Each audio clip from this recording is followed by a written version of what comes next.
What's up, everyone? It's Roger here. Ready to get okay.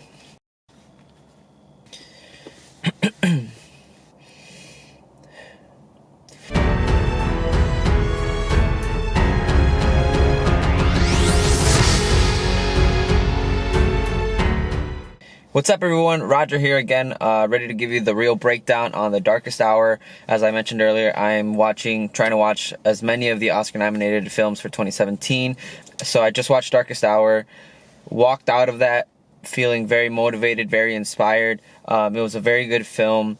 Definitely not a movie for everyone. I'll tell you that right now. If you are a history buff, if you love true stories, and if you like dense movies, this is definitely for you. If you are not, and you're just your average movie-going fan, this might not be for you. So I'm going to give you a brief a review of it. No spoilers, so don't need to worry about that. But yeah, let's get right into it.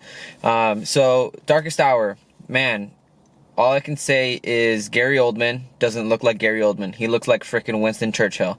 So this movie is obviously about Winston Churchill, and you know, it's just the role that he played, or how his journey was getting into being prime minister during World War II, when Hitler was taking over Europe and was getting pretty close to the United Kingdom. Gary Oldman was unrecognizable. I know that he wore prosthetics and makeup, but man, his acting was phenomenal in this. I really believe that was Winston Churchill. His accent was great. I don't know if he is British or not, but he sold me on it, that's for sure.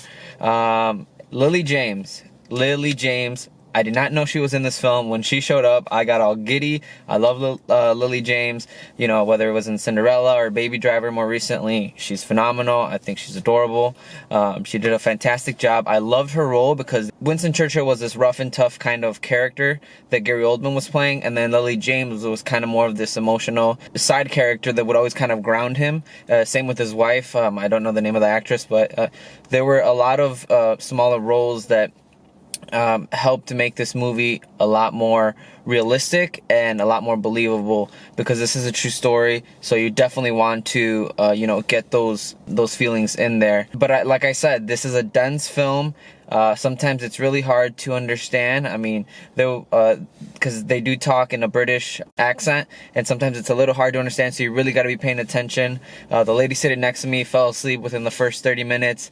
It's that kind of a film. You have to pay attention. You have to make sure you know what's going on, because it's a lot of political talk. It's kind of more of a political film, because it's about, the politics and, how they dealt with the stuff like this during World War II.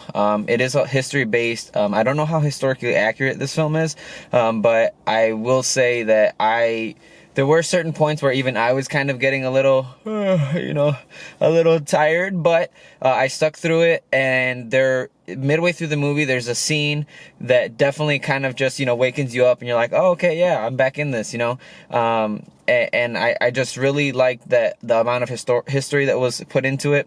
I mean, it's centered around Winston Churchill, but there are characters around him that are either working against him or working for him, and so I like that dynamic of it.